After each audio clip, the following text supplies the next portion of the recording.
Okay, I'm going to pick up with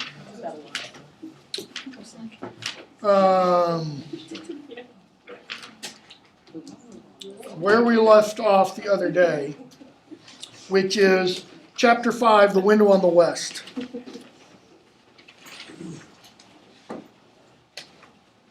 What page is this? 663 is where the beginning of the chapter starts. So, Sam and Frodo get taken off to the window on the west, where Faramir starts to ask them questions. And notice he asks them about Aragorn, okay? And Frodo, whether it's wise or not, when Faramir asks, why not Boromir? Why wasn't Boromir the leader of your company? Because Aragorn is descended in direct lineage, father to father, or father to son. Father to father. From Isildur, Elendil's son himself, and the sword that he bears was Elendil's sword. Okay? Just volunteers that. Yeah, he just kind of throws that out, kind of like, don't mess with me. I hang around with some pretty bad dudes. And Boromir goes on to say, Boromir was assured of Aragorn's claim, and leave it alone, Faramir. Okay? So Sam finally gets fed up with this questioning and says, see here, Captain, what are you driving at? This is 665. Let's come to the point before all the orcs of Mordor come down on us. If you think my master murdered this Boromir, then ran away, you've got no sense, but say it and have done, etc. Faramir says, be quiet, you don't have as much brains as your master, etc. So, Faramir talks about the vision he saw, and in the boat, that he and his father saw Boromir dead. Now, what should be Sam and Frodo's response to this? Surprise. Okay, why surprise? They didn't know it. They weren't there. What else should be their response? What happened? If Boromir's dead, And then everybody else is dead. except for maybe Aragorn, but if Boromir's dead, Merry and Pippin have got to be dead. Okay, Gimli, likely. Legolas, he can't shoot the arrows like he does in the movie. He couldn't hit all of you before one of you blink an eye, which is essentially what he does in the movie. I mean, he's fast, but he ain't that fast. Okay? Frodo, alas, that was indeed Boromir as I knew him. For the golden belt was given to him in Lothlorien by the Lady Galadriel. She it was that clothed us as you see us in elven gray. Okay? They keep talking, and Frodo says, I didn't know. Top of 668. But the day when you heard it blowing, if your reckoning is true, that is, if you've given me a right counting of the days, that was the day when we parted. I and my servant left the company. And now your tale fills me with dread. For if Boromir is dead, I must fear all my companions perish too. Faramir, will you, and he goes on, will you not put aside your doubt of me and let me go? Well, Faramir's got some cause to be doubtful, right? I mean, he's a halfling in the middle of Ithilien. And they're supposed to be way up in the northern lands, if not merely fairy tales. As weird as weird gets. It's exactly, okay? Faramir, for me, there's no comfort in our speech together. Two, I mean, he's feeling like Frodo is. Okay?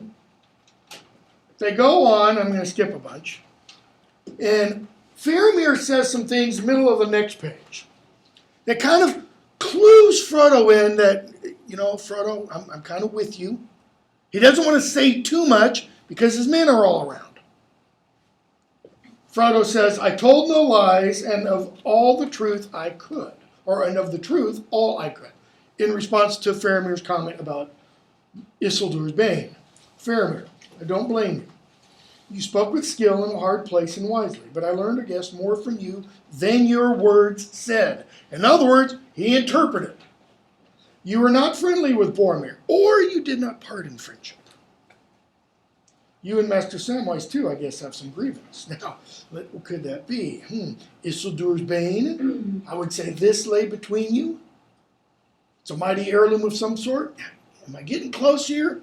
Hot or cold? Near. Okay. Your trouble was with Boromir alone. He wished this thing brought to Minas Tirith. But Frodo, I pressed you hard at first about Isildur's Bane. Forgive me. It was unwise in such an hour and place. I had not time for thought. We had had a hard fight. There was more than enough to fill my mind. He'd lost men, Okay.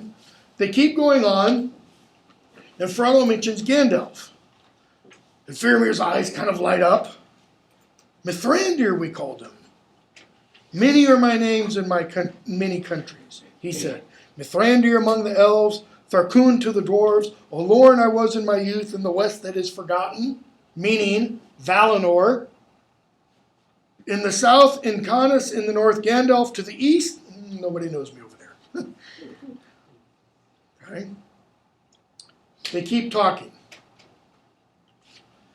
By bringing up Gandalf, Faramir kind of, whether he intends it or not, he opens a door into Frodo's heart. He now has much more of Frodo's trust. Okay? And he says, page 671, talking about Gandalf, Isildur's Bane, etc. What in truth this thing is, I cannot yet guess. But some heirloom of power and peril it must be. A fell weapon, perchance, devised by the Dark Lord. If it were a thing that gave advantage in battle, I could well believe that Boromir, the proud and fearless, often rash, ever anxious for the victory of Minas Tirith, and his own glory therein, might desire such a thing and be allured by it. Alas, that ever he went on that errand. Now, notice what he has just told us about his own brother. I know he was kind of an ass. Okay, in what senses was he kind of an ass? He was self-regarding and impatient. And pride. Self-regarding, impatient, full of pride. What did he seek? Looking for the advantage. Glory. Looking for the advantage over his enemies. Well, I mean, what warrior wouldn't do that? I mean, you're dueling somebody, and the guy, you're going to take the advantage. Okay? You're playing chess against somebody leaves their king open, you're going to checkmate him. You're not going to, no, I can't do that. It's not nice. No, you're going to kill him. Okay? Boromir was motivated by personal. Now, if you read the Beowulf essay, okay, this is pretty significant. Because one of the things that Tolkien writes about in the Beowulf essay is this emphasis on glory. And I did not have you read it, but I should have had you also read the little essay Tolkien wrote about the word overmode in the Old English Battle of Maldon. And I'm going to spend just a couple minutes on this. Battle of Maldon is this fantastic Old English poem about a historical battle that occurred in 991. Okay? The battle was between Danes and English. The Danes had essentially already been paid off. Tribute had been paid to them. Okay? And yet the English leader of a small force, this is away from London, north of London, who, in this particular battle, there's a fairly wide river, and in the middle of the river was an island. Okay? And when the river was at high tide, you could make your way across to the island on a causeway, single file. Even when it was low tide, high tide, it'd be like a Punice. Low tide, it'd be down to your ankles. But you could still only go single file. All right? The English held this part. The Danes were down here. They wanted to get across. This is the best way to ford it. Okay? The English leader, a guy named Byrhtnoth, The Old English poem tells us, for his overmode allowed the Danes passage. The Danes outnumbered them. This was just idiocy, stupidity, or overmode. Mode means spirit, pride, courage, and over means over, super, in abundance. So, in abundance of spirit, in abundance of pride, in abundance of courage. What is it to have more courage than you really should have? Or to have more pride than you really should have? What happens in a Greek tragedy when someone has more pride than they ought to have? They always get zapped by the gods. Because what do the Greeks call that? Hubris. Okay? So Tolkien was one of the critics who said, this is hubris, this is arrogance on Byrhtnoth's side. Now, all of Byrhtnoth's men defend him. They stand fighting with him. He dies fairly soon. I shouldn't say all of his men. Some of his men, a man and I think his 3 sons, hop on Byrhtnoth's horse and ride away. Now, when some of the troops see their leader's horse riding off into the sunset, they think, yippee-ki-yay, we're going out of here too. Okay? But his housecarls, or his particular defenders, they die with him. And Tolkien says, their deaths are glorious. Because they're dying for their Lord. His death is not glorious. Because he was dying for his personal glory. Okay? So he brings about the death of all these others. Their deaths are honorable, noble, etc. His death is not. Okay? Because he owed them good leadership and not getting them. Exactly. He owed them good, wise leadership. Okay? This is one of the criticisms, for example, of Beowulf. Was it wise for Beowulf to fight the dragon by himself? Name a work of literature where the king, or in a historical battle, where the king goes off to fight by himself. What is a mark of a good king/president? Delegation? Thank you. You delegate. It's when presidents don't delegate that the White House or the administration tends to be incompetent. As an example, I won't use anything recent. Go back to the 1960s in the Vietnam War. Why did the United States lose it? It wasn't because we were outmanned. It wasn't because we lacked the willpower. It was because Johnson tried to micromanage the war.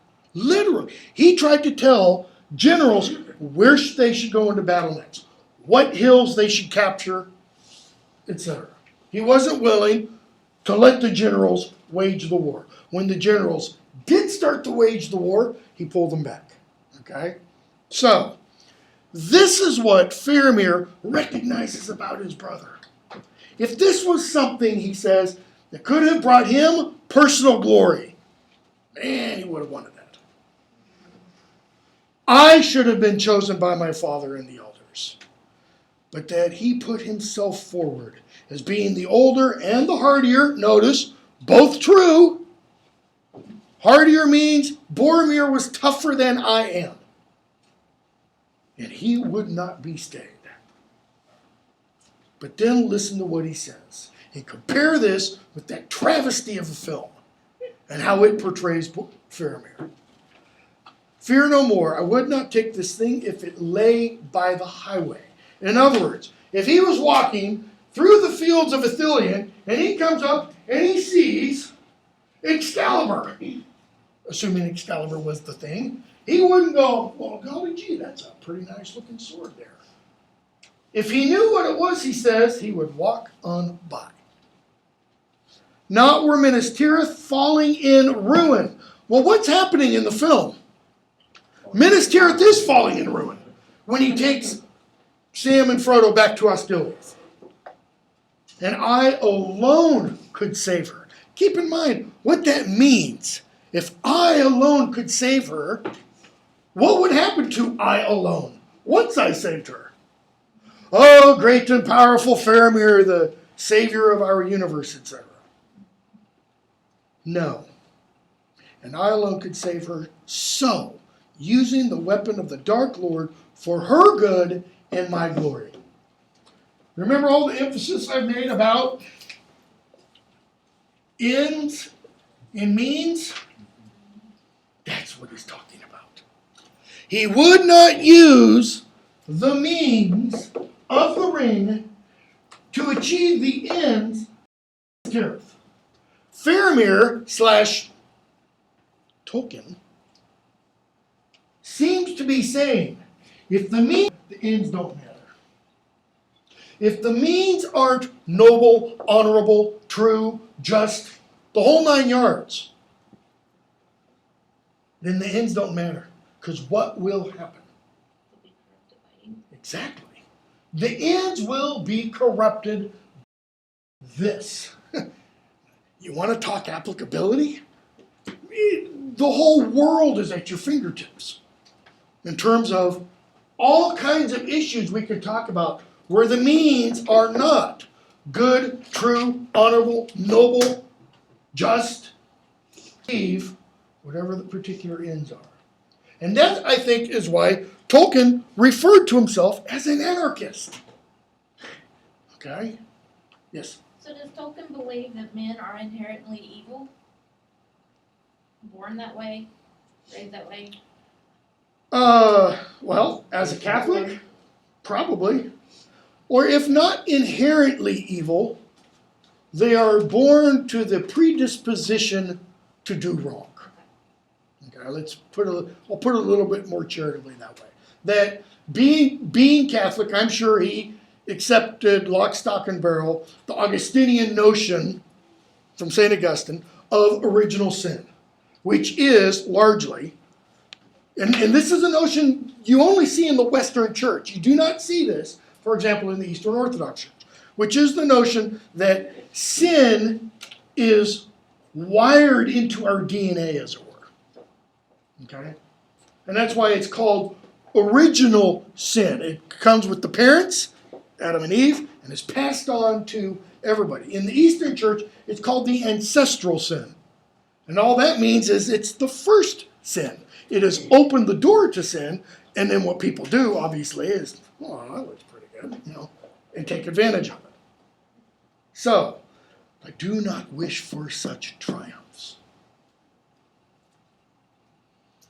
It's almost like he's saying, if you wanted to say, the ring is atomic warfare. If my only means of winning the Second World War is to use the atomic weapon, I would not use it. Or if my only means of winning the Cold War was through espionage and spies killing other people, I would not do it. Which raises another huge can of worms. Okay, then what happens? Then is the end evil thrives? Think about this. I've got a quote, a little stick of paper on my door that says,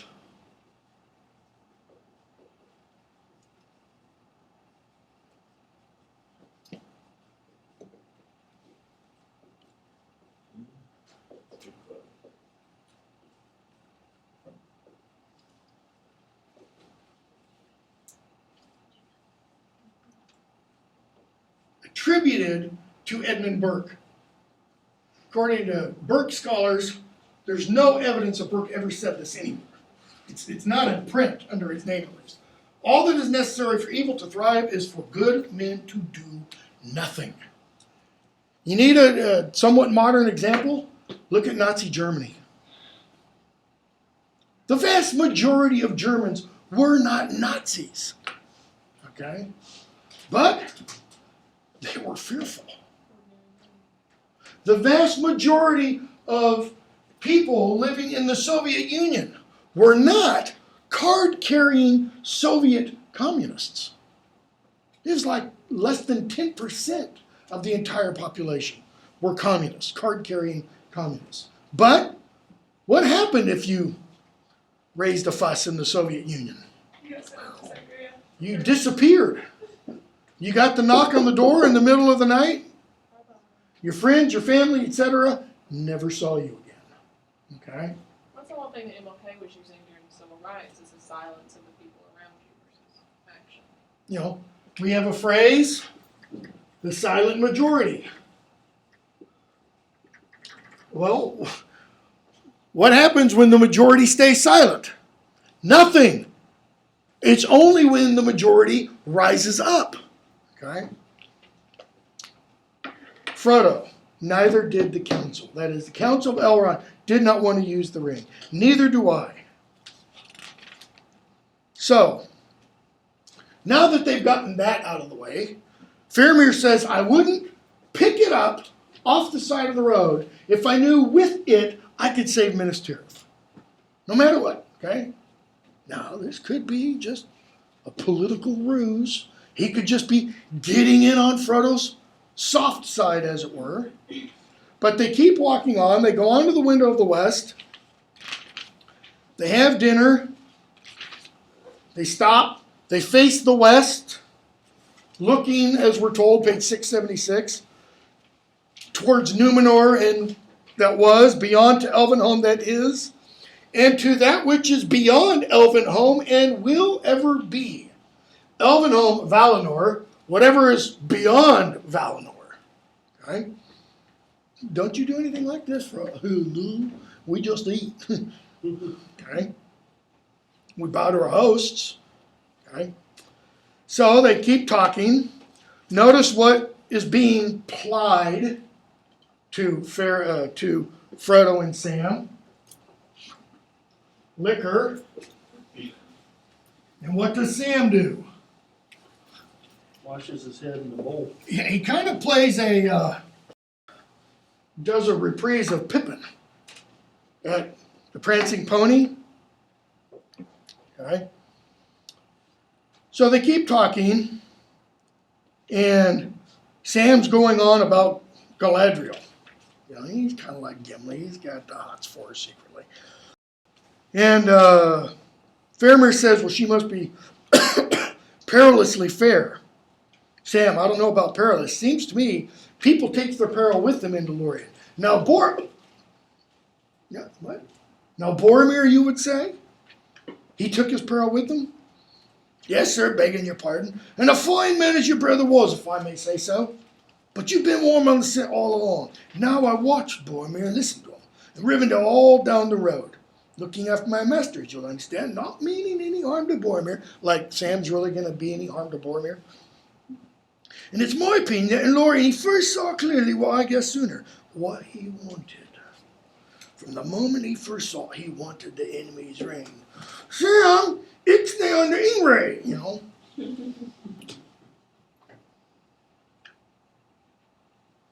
And then Faramir, it clicks. The ring. The enemy's ring. The one ring. The ring that was thought lost forever. And it's going all over Middle-earth, and it falls right into my lap. Frodo and Sam sprang from their stools, page 681, set themselves side by side with their backs to the wall, fumbling for their sword hilts. Now, keep in mind, their sword hilts are really what? Dagger hilts, knife hilts, you know. They're about this long. Faramir's arm is longer than their arms and their swords together. He could reach out and hold their foreheads, and all they could do is, you know. Alas for Boromir. It was too sore a trial. How you have increased my sorrow, you two strange wanderers from a far country, bearing the peril of men. But you are less judges of men than I of halflings. We are truth speakers, we men of Gondor. Yeah, well, their only experience of truth speakers so far has been Boromir. We boast seldom and then perform or die in the attempt. That is an idea you see repeated in Old English literature. You see it in Beowulf, you see it in The Wanderer, you see it in The Seafarer, you see it even in the Battle of Maldon. These little gnomic or proverb-like passages that say, don't make a boast unless you can keep it. You won't know you can keep it until the situation arises. So if you make a boast, you better be darn sure. What Elrond says to Gimli when they're leaving Rivendell. Exactly. Okay? We both seldom then perform or die in the attempt. Not if I found it on the highway, would I take it, I said. Even if I were such a man as to desire this thing. And even though I knew not clearly what this thing was, he says, those words would be taken as a vow. And he kind of means like an unbreakable vow. If he took the thing, he would suddenly die. Okay? He doesn't mean, I don't mean that literally. But what does he say? I am wise enough to know that there are some perils from which a man must flee. Replace the word peril with powers. There are some powers from which a man must flee. In other words, we shouldn't go about seeking necessarily all power or such. So, we're then going to skip a lot. They tell him about Gollum. Frodo tricks Gollum so that he's captured. Faramir examines Gollum, looks in his eyes and everything. Gollum tells the name of the pass that they're going to go, Cirith Ungol. He doesn't tell them what's there. They know whatever is there is not good. Because how does Faramir respond? It's almost like he shivers. Like, glad it's you and not me going there. So we get the journey to the crossroads. I'm trying to go through this quickly. I'm planning on emailing you the exam tonight.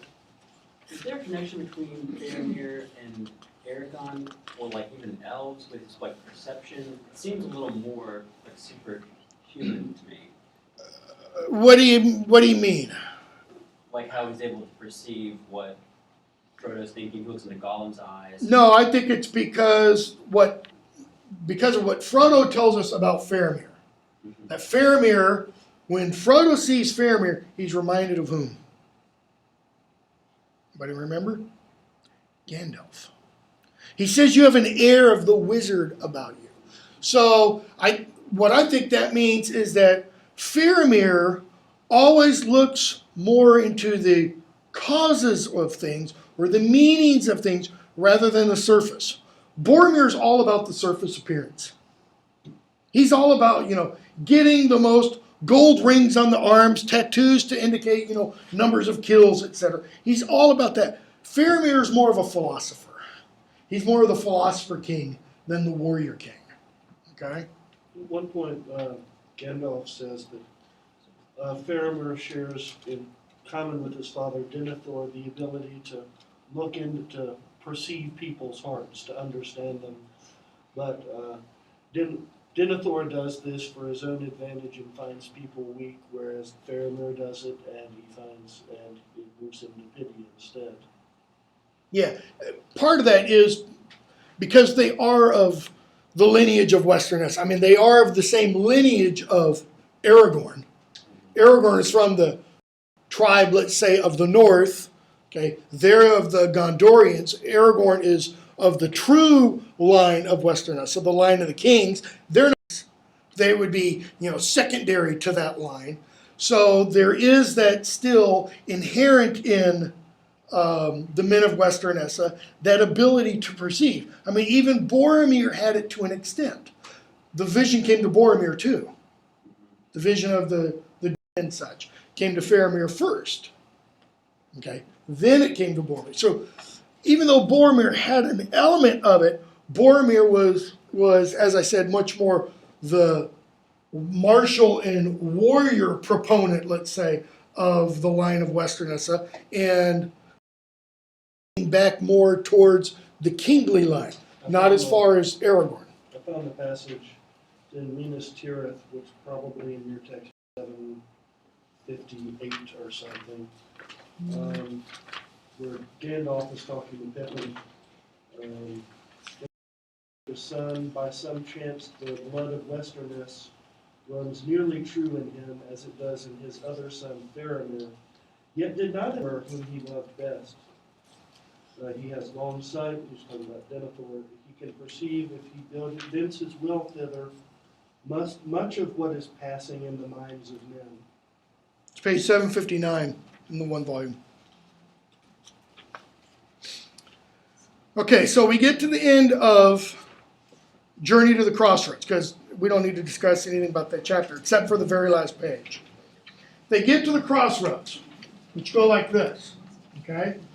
The east-west crossroads, which east lead into Mordor, west eventually lead to the ocean, north leads up to the northern area of Mordor. Over here is where the Black Gates are, and south would take you into Harad.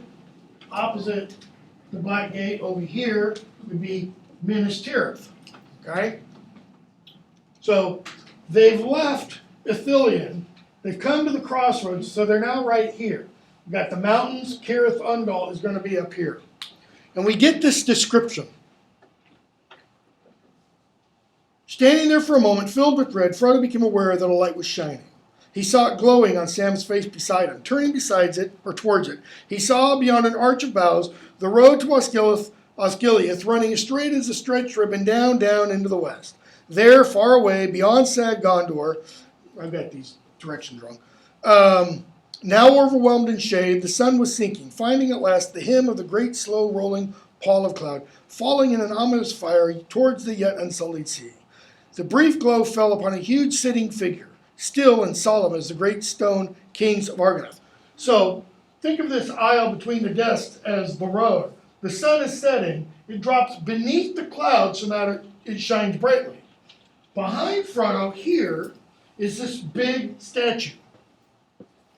And he sees the statue. The head was gone, lying on the ground. Beside it, a round stone, rudely painted by savage hands. Suddenly, caught by the level beams, Frodo saw the old king's head. In other words, as the sun moves down, it gets to the same level as where the head is. And now you get this image of this direct sunlight on the face. Look, Sam, look, the king has got a crown again. The eyes were shallow, the carven beard was broken, but about the high stern forehead there was a coronal of silver. A trailing plant with flowers like small white stars had bound itself across the brows as if in reverence for the fallen king. And in the crevices, stony hair, yellow stone crop gleamed. So the head's lying there. It's got this circlet of flowers right around its forehead. And the sun shines right there. What is that? What is that an example of? Again, it's another small eucatastrophe. That is a glimmer of joy from beyond the confines of the world. That's what the symbolism of the sunlight is. Okay? And Frodo interprets it. They cannot conquer forever. Okay? What's the cloud doing meanwhile? It's rolling out of Mordor. Even if the sun weren't setting, that cloud would come and it was the sunlight. Because right after he says that, and then suddenly the brief glimpse was gone, the sun dipped and vanished, as if at the shuddering of a lamp, night fell. Not twilight, not dusk like we have when the sun dips over the horizon and you can still see just fine. This is pitch. So Frodo's kind of buoyed up. He's feeling good. And then, phew. What's that meant to him? Sorry. No, you're not going to win. Maybe we won't win forever, but you're not going to win. Of Cirith Ungol. Sam and Frodo and Gollum start to make their way up. Go to page 711. It's, 4 or 5 pages in. They've been walking and walking and walking for a long time. You say walking just for instance. How Hiking up the stairs. far? We don't know. I mean, there's no. All we know is that, it's hundreds of steps. You can always check the Atlas of Middle Earth. Someone did some Yeah, calculations for that. she might have it in there. I've never actually checked. All I know is it's hundreds of steps because they're climbing for hours. If you've ever gone to England, whenever my family and I go to England, come take my Harry Potter quiz next summer. Whenever my family and I go to England, We go to cathedrals and stuff, and we've always, if there's a tower, we've got to climb it. We always climb the monument in London, which is 204 steps. You get up to the top of that, and you get a pretty good view. Or then we'll go to St. Paul's Cathedral, and you go up to it, and then you climb up to the top of the dome and go outside. Little railing and everything. And that's another 300 something steps, okay, to get up there. So, but that takes like 20 or 30 minutes. Hours here. So this is thousands of steps, I would imagine. Plus they're short. These steps weren't made for hobbit legs, okay? Middle of 7-Eleven. They're walking up, they don't like the smell, they hear water, but they don't want to drink it. And Frodo says, I don't like anything here at all. Step or stone, breath or bone. Earth, air, and water all seem accursed. But so our path is laid. Now notice that language. He is saying, we cannot step aside from this path. I mean, it's almost like Frodo's become a dyed-in-the-wool Calvinist at this point. I must step forward. Rather than when he asks Gollum at the beginning of the passage of the Dead Marshes, how do we shape our path? Meaning, how do we step aside so that we don't step into the marshes? Sam, he agrees with him initially. Yes, that's so. And we shouldn't be here at all if we'd known more about it before we started. In other words, our path would not be laying here if we didn't say yes. But I suppose it's often that way. The brave things in the old tales and songs, Mr. Frodo, adventures as I used to call them, I used to think that they were the things the wonderful folk of the stories went out and looked for because they wanted them, because they were exciting and life was a bit dull, a kind of a sport, as you might say. Remember the Hobbit? Bilbo didn't want to go off on a journey. Nasty, dangerous things make you late for breakfast and all. No, Sam says, but that's not the way with it with the tales that really mattered. Or the ones that stay in the mind. The tales that really matter. The ones you like to read. Why do people come back and reread The Lord of the Rings again and again and again? Christopher Lee has read it every year since 1954. Okay? Harry Potter novels. My kids read at least once a year. My wife reads Chronicles of Narnia just about once a year. Okay? Why? Folks seem to have been just landed in them, usually. Their paths were laid that way, as you put it. Notice, it's like they get dropped in from outside. But I expect they had lots of chances, like us, of turning back. Only they didn't. Did Beowulf have an opportunity to turn back? Did Beowulf have to kill Grendel's mother? No. Did he have to go off and fight Grendel? No. He wanted to. Did he have to fight the dragon? No. Could he have turned back? Yes, any number of times. But I expect they had lots of chances of turning back like us, only they didn't. And if they had, we shouldn't know, because they'd have been forgotten. Why? Because there'd be no stories about them. If Luke Skywalker had never left Tatooine, what kind of Star Wars saga would there be? Zip. Nada. If Harry Potter had decided to stay at home and not go to Hogwarts, it'd be the shortest novel in the history of the world. Just about. Okay? And if they had, they'd have been forgotten. We hear only about as those that just went on, and not all to a good end, mind you. Think of some of those that go on and not all to a good end. You guys are reading the romances. Tristan and Isolde, one of the absolute greatest stories in all of Western literature. And how does it end? Death. Romeo and Juliet. Death. Okay? Lancelot and Guinevere. Death. Death. Arthur, death. Beowulf, death. Get the overarching kind of theme here. At least we hear about those that just went on, and not all to a good end, mind you. At least not to what folk not outside it call a good end. Because obviously, if you're living in this story, is it a good end? If you live. But for those of us on the outside, sometimes the stories where major characters die, that's the best ending. Personally, I think Harry Potter should have died and stayed dead. I kind of like the way she did it because he did die and had him come back. That's what I liked about Sirius dying. Sorry if I gave that away. He was supposed to die. He had to die. Dumbledore had to die and not come back. Okay? Well, yeah, because Arthur survived. So, what does he call the good end, Sam? You know, finding things all right? No, not quite the same. What good end is Sam talking about here? How does the novel, we can jump to the end right here. How does it end?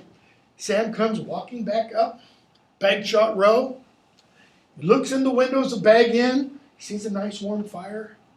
Door opens up. Rosie Cotton Gamgee opens the door, sets him down on his nice big Barker lounger in front of the fire, puts his little daughter Eleanor in his lap.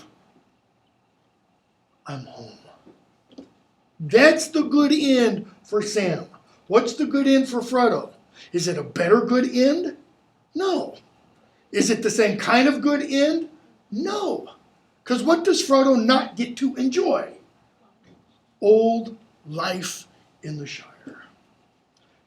Because things he's done, things he's endured, he can never remain the same. Kind of been unhobbited. Well, how does he put it? Stabbed, bitten, and one other thing. Fingerless. Okay? He's got stabbed in the arm, bit off. Those are three things that never go away. He can always look at his hand and go, oh, looky there. Now, what did that? Oh, yeah, the ring. The ring. And it always comes back to him. But those aren't always the best tales to hear. What aren't? The ones where everything ends Disney-esque. Happily ever after.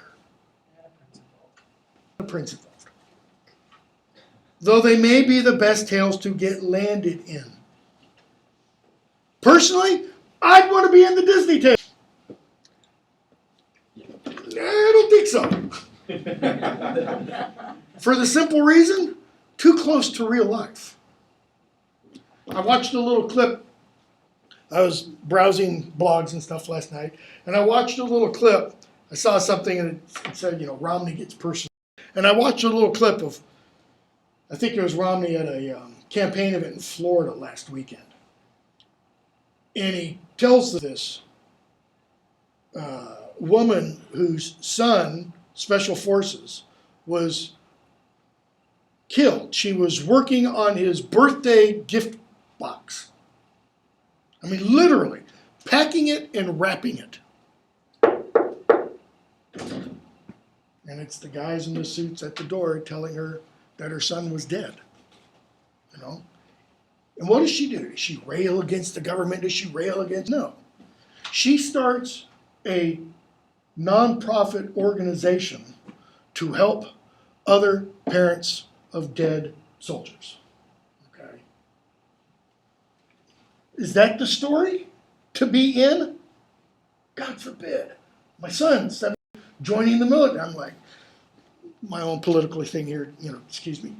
If Obama's reelected, you are not going in the military. Come hell or high water, I'll chain you down. You're not going, kind of a thing. Right? Why? Because we don't know how the story ends. That's the problem of being in the story. Guess what, folks? The story Sam is talking about is each of our stories. That's the applicability. It may seem like this is how your path was laid, to be here this day, but you could have skipped class. Too. Frodo, I don't know. And that's the way of a real tale. Take anyone that you're fond of. You may know or guess what kind of tale it is, happy ending or sad ending, but the people in it don't know. And you don't want them to. Why? Your bad attention. Because you gotta move on, like, because if you die, you still got to Okay. move on. Happen stories where we know somebody knows what the ending is going to be for him or her. What's the point in reading? They changed Okay, their that's actions. what about the character in the story? They changed their actions. And does that change the outcome? No. No, that's the whole point of Oedipus. Oedipus knows how his life ends. And so what does he do? He tries to change it. And it's in the very act that he brings it about. That's the same thing with Vader, Anakin Skywalker, in Revenge of the Sith. Oh, yeah. He tries to the events. This is the problem, by the way, with J.K. Rowling's Harry Potter series. With book, when she brings in the most idiotic device any writer has ever come up with, the time turner. Oh, just put it around your neck and turn it 3 times and you can go back in time to 6 hours previously. Well, what the hell? If you can go back in time to 6 hours previously, why not go back in time 68 years before and abort Voldemort before he's even born? Ends and means. How many lives would be saved? Harry's parents, Hedwig's, Moody's, Fred's, Dumbledore's. I mean, you could just, as well as all of the others that are influenced by him. Or why not go back even further? You know, off Salazar Slytherin. I mean, if you're going to invent a thing for time travel, and this is, no author can deal with time travel adequately because it doesn't work. Okay? If you time and change one thing, it means you can go back in time and change everything. Okay? So, Frodo, you don't want them to. What would happen, if Arthur knew what was going to happen? What would it take? What would it do to the tragedy of it? It would lessen it. It would make it trite. It would make it something that on callow, lumpish, selfish youth, peril, and the shadow of death would have no impact whatsoever. No, sir, of course not. Baron now. Baron. Sam leaps way back. Baron now. He never thought he was going to get that Silmaril from the Iron Crown at Thangorodrim, Rim, and yet he did. Well, that's kind of a leap there on Sam's part, isn't it? I mean, why would he go off and try to do it if he never thought he was going to? That's the way Bilbo tells the story. Is it the difference between a glimmer of hope is some hope and no hope is despair? Did Baron go off full of despair that he would be able to achieve it? No. I mean, it's like I've said before with you guys. How many of you came into this class thinking, I have no hope absolutely of passing this course, but I'm still going to show up? This shows how I don't understand psychology. I've had students before in other classes where, they've essentially missed the first 3 weeks or 4 weeks in some cases. Or some have missed most of the semester and show up like 3 weeks before the end. What can I do to pass? And I say, nothing. No, there is no chance. Absent divine intervention, and that would mean God going with my hand, big thing, it's not going to happen. And yet they continue to show up for the last 3 weeks. And I'm, Paul Moret, why are you here?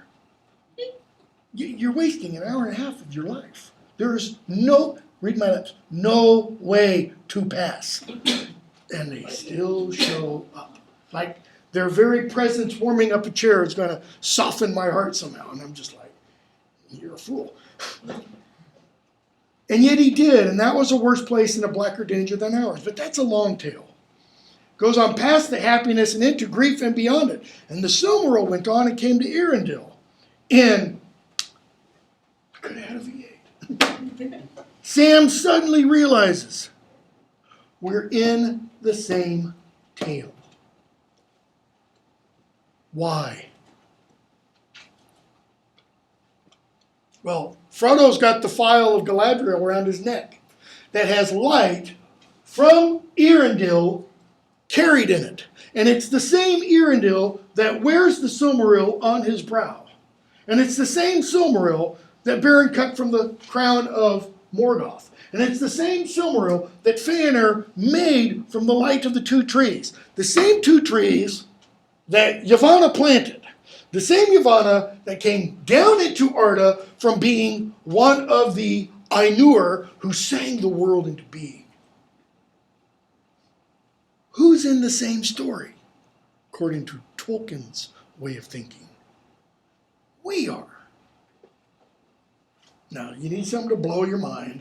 Just kind of sit there and think about that. Think of what he says in the fairy story essay. All stories, he says, are tied. All stories are related. We are just in nothing or on nothing more but here's the tree of tales. And you got branches going out every which way.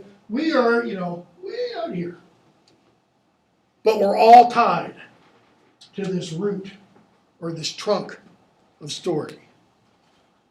And Sam asks, don't the great tales never end? Frodo, no. But the people in them come and go when their part's ended. Our part will end later or sooner. What does that tell us about Frodo?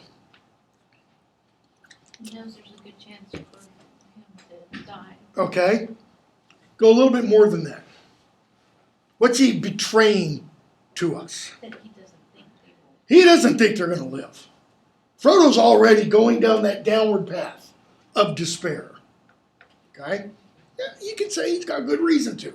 It's this, I forget this, if this is before or after the point where Frodo says, what do we need food to get back for home? This is before, but it's Okay. it's close. Okay? Sam goes on and says, well, maybe. And then he starts talking about Gollum. He says, my Gollum might even be good in the tale. Better than he is to have next to you. And then he wonders where he is. And Gollum has disappeared. Frodo and Sam fall asleep. Okay? Frodo's got his head in Sam's lap. Sam has his hand on Frodo's chest. Okay? And the other on one of Frodo's hands. And we get this phrase, peace was in both their faces. Oh, it's nice. And Gollum comes back. And he sees them there.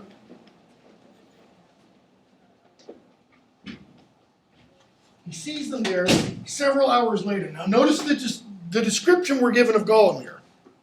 He sees them lying there peacefully. Gollum looked at them. A strange expression passed over his lean, hungry face. The gleam from his eyes. And they went dim and gray, old and tired. What's that telling us? How is Gollum appearing at that moment? Worn out, like an old, weary hobbit.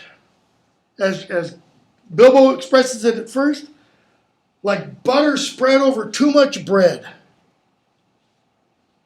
A spasm of pain seemed to twist him, and he turned away, peering back up towards the pass, shaking his head, as if engaged in some interior debate. Now, shaking your head usually means what? No! Then he came back, slowly putting out a trembling hand. Very cautiously, he touched Frodo's knee, but almost the touch was a caress. Why does he touch Frodo's knee? Why not his foot? Why not his head? Why not his other hand? Why not his side? Why the knee specifically? Well, in classical literature and in earlier medieval literature, usually when someone wants to beg mercy or supplication of somebody else in power or authority over them, they've got a couple of ways of doing it, but it always involves the knee. It involves putting your head on somebody's knee. It involves grabbing somebody around the knees. Okay? In the Aeneid, a character named Turnus, if I remember correctly, Turnus grabs Aeneas around the knees and begs for mercy. And Aeneas doesn't give it to him. He kills him on the spot. Okay? I think this is Gollum's reaching out and seeking mercy. And what happens? We hear this description. For a fleeting moment, could one of the sleepers have seen him, they would have thought that they beheld an old, weary hobbit, shrunken by the years that had carried him far beyond his time, beyond friends and kin and the fields and streams of youth, an old, starved, pitiable thing. But Frodo stirs, cries out. Sam wakes up. He sees Gollum touching Frodo. What are you doing? Nothing, nice master. Notice, Gollum says softly. He doesn't go, nothing, nice master. I dare say, where have you been to? Sneaking off and sneaking back, you old villain. Gollum withdrew himself. So he pulls back. What else? And a green glint flickered under his heavy lids. What does that mean? He's back. Yeah. The evil's running again. Gollum is now in charge. Crouched back on his bent limbs with his protruding eyes, so it's almost like he looks like a spider, and says, sneaking. What has happened at that one point? He didn't get the mercy that he was asking. He didn't get the mercy he was seeking. I mean, he's reaching out, he's touching. We already know Gollum is what? He's a hobbit, or a hobbit kind. It's like he's seeking company. He's seeking acceptance. And Sam calls him a villain and accuses him of sneaking. Was he sneaking? Yes! Okay? Impolitic, but not incorrect. Impolitic, but not incorrect. This, I think, was Gollum's shot at redemption. If Frodo had been the first one to speak and not Sam, things could have turned differently. Okay? In the make-believe speculative world. So, they go on up, and I'm going to skip a whole bunch now. We're probably not going to finish today. They get attacked by Shelob, and we have the choices of Master Samwise. So, Frodo's lying there. Shelob's been stuck by Sam. Sam passes out, comes back, thinks Frodo's dead. And page 731, he's sitting there going, what shall I do? What shall I do? Did I come all this way with him for nothing? And he thinks, I must see it through. Well, what can I do? Not leave Mr. Frodo dead. I'm buried on the top of the mountain, so go on. Go on, is that what I've got to do? Leave him? Well, Frodo's not going to be doing any good. Well, if I'm going to go on, he says, then I'm going to need your sword, Mr. Frodo, and your star glass, and if he goes on and doesn't take the ring, it doesn't really do any good. What? Turn over to the next page. Me, alone, go to the crack of doom and all. What, me, take the ring from him? The council gave it to him. No, it didn't. He had it all along. I wish I was last. I wish Gandalf was here or somebody. Why am I left all alone to make up my mind? Notice how often that kind of question gets asked. And what was Gandalf's initial reply to Frodo? There are no answers to such questions. In other words, don't bother asking it. All it does is increases one's agony. But you haven't put yourself forward. You're the last one left. So if you don't go, and the ring is discovered, everything will be for nothing. So, Sam takes the ring, puts the ring on, and he hears noises and such. And he hears the orcs arguing. He finds out that Frodo isn't really dead. Hold on a second.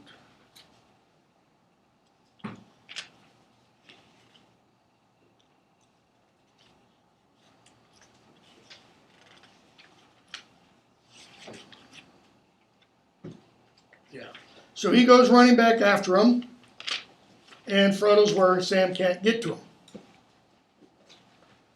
Book ends. Have to wait several more months for the return of the king. And we pick up with Minas Tirith. Who wants to read about Minas Tirith? We want to know what happened to Frodo and Sam. But, so Tolkien takes us back to Minas Tirith. Okay? And Gandalf gives Pippin the advice, don't think about Aragorn. And Pippin's like, well, golly gee, why not? I mean, he's coming, isn't he? And isn't he the rightful king? It's not good to tell the king, tell the steward that the king is coming. Okay? So Pippin understands. So he goes and meets with Denethor. And then what does he do? He offers his sword to him. Nice little touch there, you know. Your son died to save me. For what little it's worth, here I'll offer you my sword. And Denethor likes it. And so Pippin observes Denethor and Gandalf kind of go back and forth. And we get this nice description on 757. Denethor looked much more like a great wizard than Gandalf did. More kingly, beautiful, powerful, and older. By sight, Pippin perceived that Gandalf had the greater power and the deeper wisdom and a majesty that was veiled. There's that other sight kind of thing that already that Faramir has. Now, Pippin doesn't have any Númenórean blood. I think what Tolkien is suggesting here is that Pippin sees fake recovery more clearly, okay, than others. He says, and Gandalf's older. How much older? He said something about wizards, but even then he had not thought of Gandalf as one of them. What was Gandalf? Denethor breaks his gaze away and says, yea, for though the stones be lost, they say, still the lords of Gondor have keener sight than lesser men, and many messages come to them but sit now. Pippin has to spill the beans of what he knows, and he's got to do it judiciously because Gandalf has already warned him. So he gets sworn, and he gets put in the company of Baragond, and then later his son Baragil. Skipping a whole bunch. Now we go to the passing of the Grey Company. Okay. And just as Pippin swore fealty to Denethor, Merry now swears it to Theoden on page 777. Everybody's got a job now. Merry, Rohirrim, etc. Not knowing that Theoden's going to make him sit at home with the women and children. Okay? It's kind of like Theoden wants the little short guy to tell him stories and make him think of fun, frivolous things. So Aragorn tells and such that he's going to take the paths of the dead. And kind of doesn't really explain why, but says, I can pass through them, even though everybody else has tried to go through, has died. So Éowyn comes out and tries to convince him otherwise. 83. She asks him, is it then your errand to seek death? For all, that is all that you will find on that road. They do not suffer the living to pass. Aragorn, they may suffer me to pass. But I will adventure it. That is, I'm going to try it. No other road. But this is madness, she says. Which it is. I mean, think about it. Everybody else who's tried to go that way has died. Aragorn, I go on a path appointed. In other words, his path is laid for him. Those who follow me do so of their own free will. Like the English soldiers who followed Byrhtnoth into battle against the Danes. Okay? The difference is Aragorn is not doing this out of pride. He's doing it out of military exigency, let's say. This is the only way he can see that he can have any influence in turning the battle that is to come. Okay? And so she says, why? Top of 784. Why will you go on this deadly road? Because I must. Okay? He says, if I were to go where my heart dwells, man, I'd be off in Rivendell with Arwen and we'd be doing things. But she's silent, wondering what this means, because he doesn't actually mention Arwen. And she says, if you're going to go, let me go with you. Well, what is she all to her uncle? To rule the Rohirrim in his absence. That she would take charge the women and children who are going off to safety, okay, and the infirm. She has accepted that charge. Okay? Aragorn, your duty's with your people. Oh, don't talk to me about duty. Am I not of the house of Errol, a shield maiden and not a dry nurse? I've waited on faltering feet long enough. May I not now spend life as I will? And we could get into all kinds of politics about that mentality. Aragorn, few may honor. What does she mean by spend? It looks like used, but you can read it as throw away. Yeah, it means expend. May I not expend my life as I will. Aragorn, few may do that with honor. But as for you, didn't you accept the charge? If you'd not been chosen, or captain would have been. Okay? And what does he say? And they wouldn't be able to ride with me. Why? Because they would have accepted the charge. Oh, gee, shall I always be chosen? Shall I always riders depart to mind the house while they win renown and find food and beds when they return? What is she saying she wants? She wants to get out and do stuff and maybe become famous. She wants glory. She wants glory. Okay? All your words but to say, you are a woman and your part is in the house. I mean, she is looking forward to the feminist attitude of the 60s, 70s, 80s, etc. Where she's saying, all your words are just to say, your place is in the home. Tolkien's kind of looking ahead to that. But when the men have died in battle and honor, you have leave to be burned in the house, for the men will need it no more. In other words, the only good for a woman is if she has a man nearby to serve. But I'm of the house of the Earl and not a woman. I can ride and wield blade. I do not fear pain or death. What do you fear? I mean, it's clear she fears something. A cage. Oh, my Angelou, I know how the cage bird sings. To stay behind bars until use and old age accept them. That is, until use and old age say, no, this isn't a cage. This is my beautiful home. I like it like this. And chance of doing great deeds is gone, beyond recall or desire. Aragorn, and yet you counseled me against going on this road because it's perilous. So may one counsel another. She said, I don't want you to flee from peril, but go to where you can possibly win. I would not see a thing that is high and excellent cast away needlessly. Aragorn, neither would I stay here. Okay? What is his point to her? Is it that, no, you're a woman, this is manly stuff. We're going to go off and grunt and drink beer and fart, the blazing saddles kind of thing. That's not it. She's already made a promise to stay behind. So in a way, she's serving her Lord and by leaving. He says, your integrity demands. What else is he saying, though? I think his adventure, or his path is, he said it, he's serving someone, not himself. Exactly. He's serving something else. Okay? So, hold on, see if I can.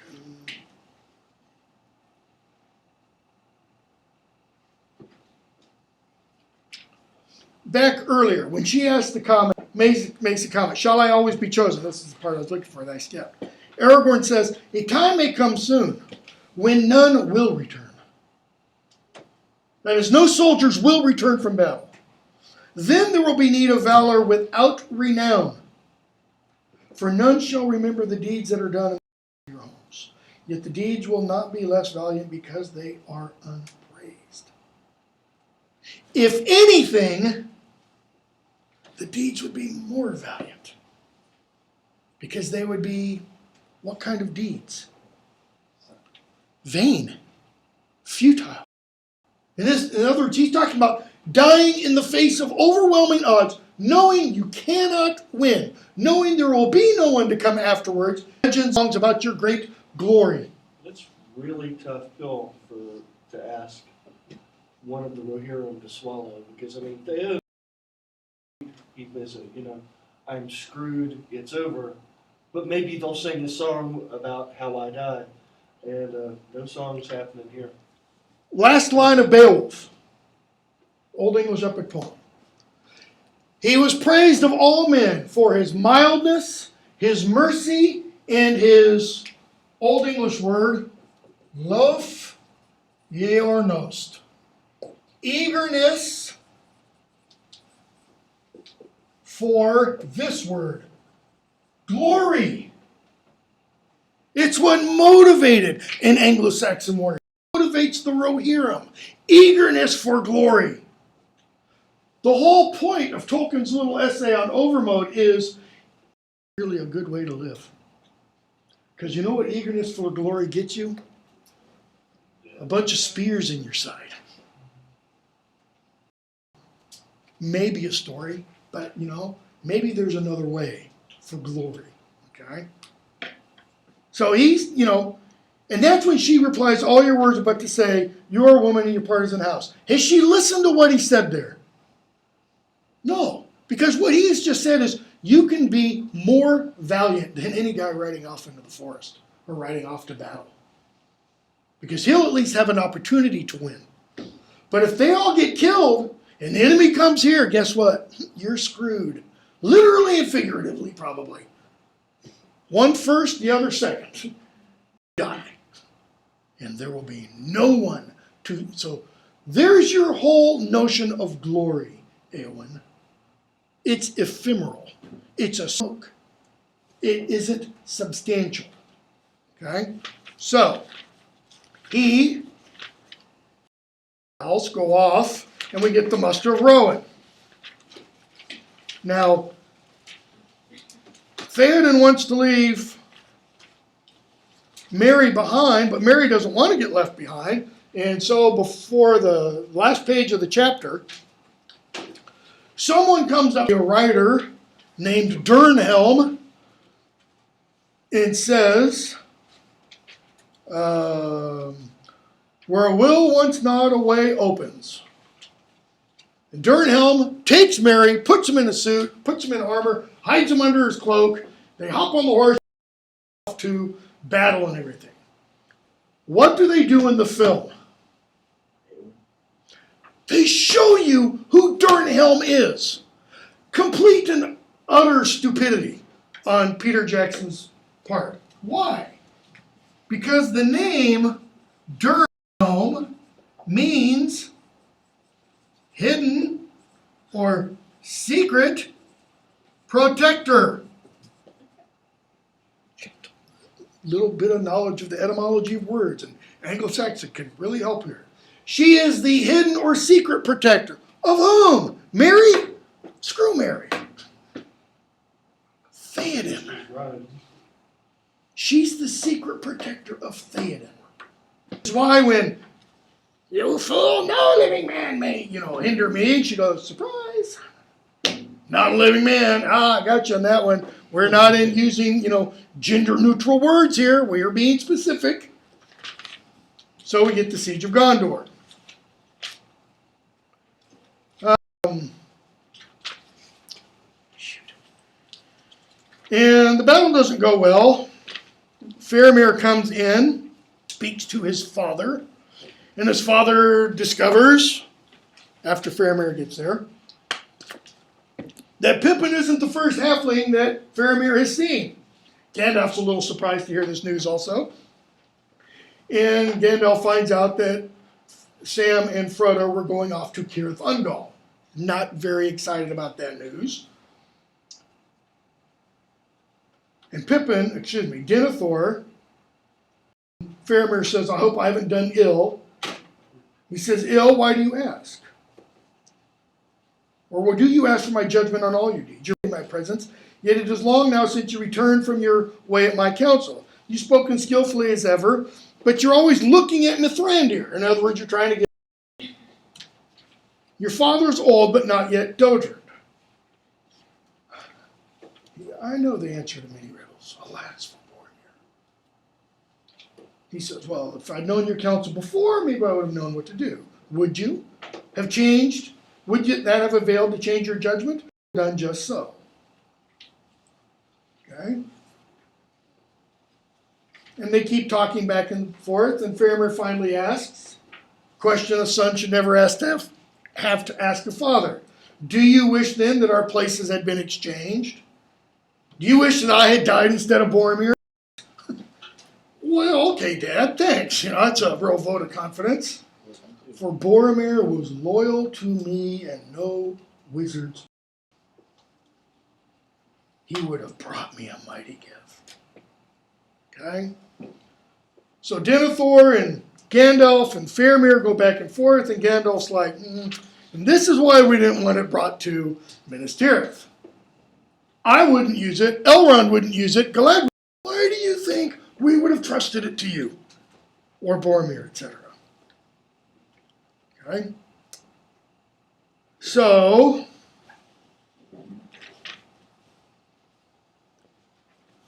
Faramir, the next morning, gets ready to go back off into battle. And Faramir says, I will go and do what I can in his, that is Boromir's stead. If you command it, I do. But if I should return, think better of me.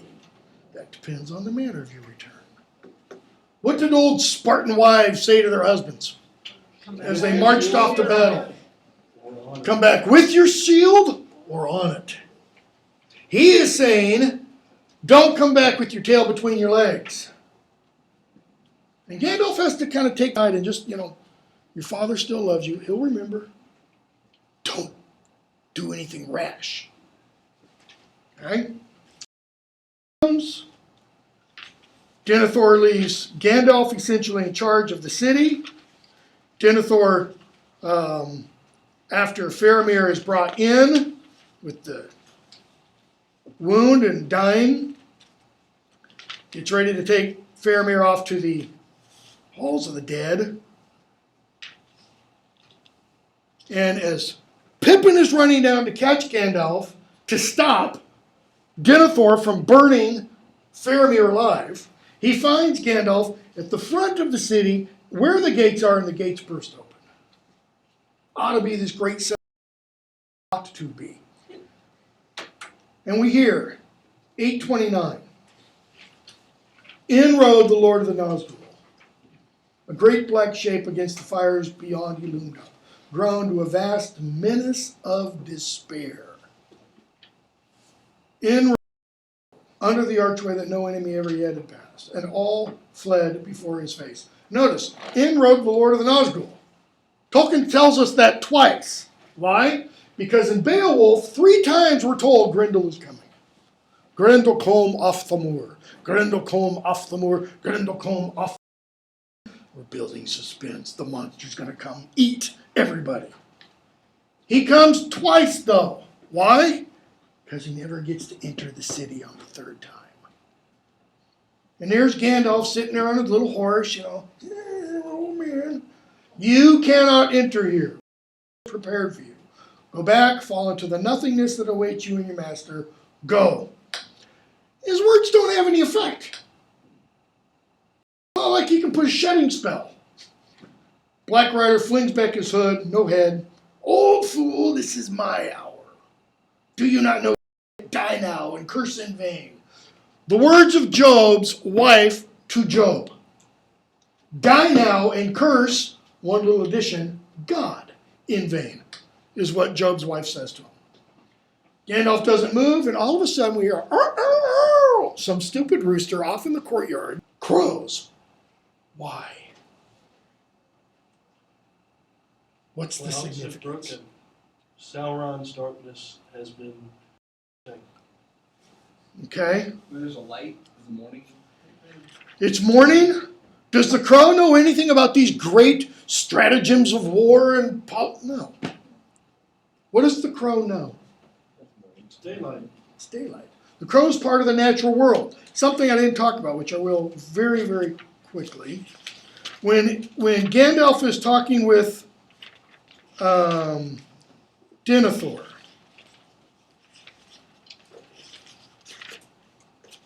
earlier, take that back, it may be later.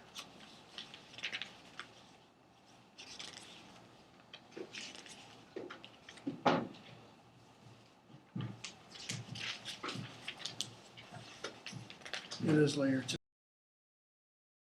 Okay, we'll stop there. I won't send out the exam today. I'll send it out Thursday, I assume. We'll just push stuff back. If I have to, I'll just direct you to some lecture stuff that I do have online from the last Inklings course that I did.